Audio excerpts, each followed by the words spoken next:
Kami persembahkan program Santapan Rohani. Shalom Bapak Ibu Saudara, bertemu kita kembali di dalam channel ini, Santapan Rohani. Biarlah damai Kristus, pertolongan perlindungan Tuhan yang memberkati Bapak Ibu Saudara dimanapun berada. Baik Bapak Ibu, sebelum kita masuk di dalam doa, kita baca firman Tuhan. Kita belajar dari kehidupan Yusuf part yang kelima, yang terambil dari Filipi 2 ayat 14. Filipi 2 ayat 14. Lakukanlah segala sesuatu dengan tidak bersungut-sungut dan berbantah-bantah. Lakukanlah sesuatu dengan tidak bersungut-sungut dan berbantah-bantah. Bapak Ibu Saudara, ini pelajaran part yang kelima. Kita belajar mengenai kehidupan Yusuf tidak pernah menyalahkan Tuhan. Yusuf tidak pernah menyalahkan Tuhan. Menyalahkan orang lain adalah pekerjaan yang paling gampang. Seperti memindahkan beban dari pundak kita ke pundak orang lain, lega rasanya. Bapak Ibu Saudara, tidak pernah terpikirkan bagaimana perasaan orang lain yang dikorbankan. Lama-kelamaan sikap menyalahkan orang lain menjadi kebiasaan kita. Kita tidak pernah bersikap gentleman atau kesatria, berani mengaku salah. Hingga yang paling celaka adalah kita berani menyalahkan Tuhan. Bapak Ibu Saudara, kita lihat perjalanan Yusuf. Sejak mendapat mimpi, Yusuf mulai masuk dalam lorong gelap. Rasa iri hati dari saudara-saudaranya melempar Yusuf ke jalan penuh onak dan duri. Berbagai penderitaan menjadi dunia yang harus diterima dan dijalaninya. Tidak ada sedikit pun keluhan, sungut-sungutan keluar dari mulut Yusuf, Bapak Ibu Saudara. Apalagi menyalahkan Tuhan. Secara manusia yang memiliki sifat dosa, menyalahkan orang lain adalah hal yang lumrah.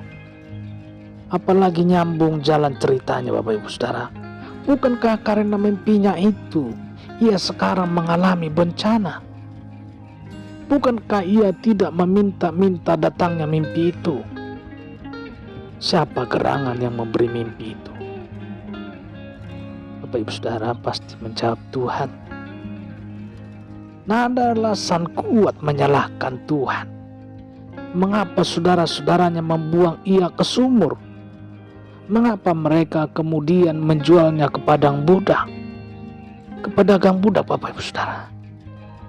Apa salahnya sehingga ia dibawa ke Mesir, dipindahkan jauh dari keluarga yang dicintainya? Bukankah ia bekerja dengan sungguh-sungguh, jujur dan setia kepada Potifar, sang majikan itu? Nah, istri Potifar menggodanya. Bukan ia yang melakukannya. Mengapa dia yang difitnah, Bapak Ibu Saudara, menanggung rasa malu dan harus digiring ke penjara? Nah, begitu banyak alasan bagi Yusuf untuk merangkai kisah sedih hidupnya. Semuanya berawal dari mimpi yang datangnya dari Tuhan. Apakah Yusuf menyalahkan Tuhan? Tidak, Bapak Ibu Saudara. Tidak ada petunjuk ke situ sedikit pun. Yusuf menelan semua pil pahit itu. Ia tahu Tuhan yang dipercayainya bukanlah Tuhan yang kejam. Tuhan sedang merendah jalan hidupnya. Itulah sebabnya tidak ada sedikit pun penyesalannya pada saat harus menghadapi malapetaka demi malapetaka. Tidak ada keluhannya, apalagi sungut-sungutan kepada Tuhan. Yusuf sangat yakin bahwa Tuhan sedang membawanya masuk dalam rencananya yang agung. setelah semuanya berada di ujung dan ia meraih mimpinya, Yusuf semakin yakin tidak ada rencana Tuhan yang gagal dalam hidupnya. Haleluya. Dengan penuh kemantapan ia berani menyampaikan statementnya, pernyataan, memang kamu telah mereka-rekakan yang jahat terhadap aku, tetapi Allah telah mereka-rekakan untuk kebaikan dengan maksud melakukan seperti yang terjadi sekarang ini, yakni memelihara hidup suatu bangsa yang besar. Itu terdapat di dalam Kejadian 50 ayat 20. Haleluya. Berakit-rakit ke hulu, berenang-renang ke tepian. Itu adalah peribahasa lama, artinya bersakit-sakit dahulu, bersenang-senang kemudian.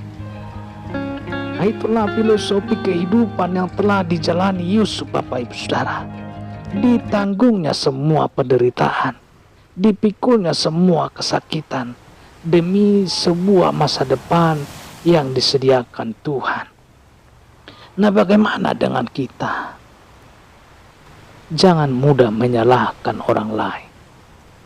Jangan bilang semua gara-gara orang tua.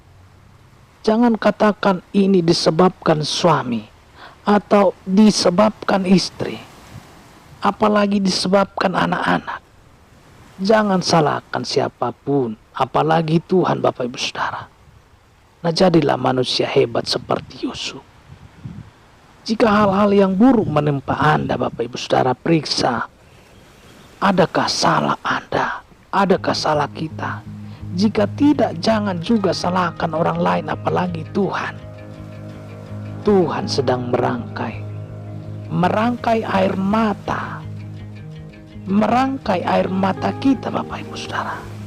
Semua indah pada waktunya. Haleluya. Bapak Ibu Saudara, demikian renungan pagi, santapan rohani pada saat pagi hari ini. Selamat beraktivitas. Terus jaga protokol kesehatan, tetap semangat. Salam sehat dan salam hebat. Tuhan Yesus memberkati. Kita berdoa. Bapa di dalam surga, terima kasih Tuhan untuk pagi hari yang indah ini. Sungguh luar biasa firman-Mu menasihati kami, supaya kami Tuhan hari demi hari semakin berkenan kepadamu. Supaya kami tidak cepat mengambil keputusan apalagi menyalahkan orang lain. Biarlah kami pikir Tuhan bahwa segala sesuatunya ada rencana Tuhan yang lebih indah di dalam kehidupan kami. Walaupun banyak masalah, pencobaan yang mengalir, yang menyentuh hidup kami, kami yakin dan percaya bahwa Tuhanlah yang merancang kehidupan kami. Walaupun melewati duri, walaupun melewati jurang, kami yakin dan percaya bahwa tangan Tuhan selalu menolong dan memegang kami. Terpujilah nama-Mu Tuhan. Suatu hal kami yakin dan percaya bahwa Engkau Tuhan yang merangkai air mata kami menjadi permata. Haleluya. Terpuji termulialah Engkau Tuhan pada saat pagi hari ini, kekal untuk selama-lamanya. Amin. Bapak Ibu Saudara, selamat beraktivitas. Tuhan Yesus memberkati. Dan apabila diberkati dengan renungan pagi singkat ini, Bapak Ibu Saudara boleh membagikan kepada teman-teman kerabat. Kita melayani secara online. Kita buat medsos kita menjadi pelayanan untuk kemuliaan bagi nama Tuhan. Haleluya. Amin.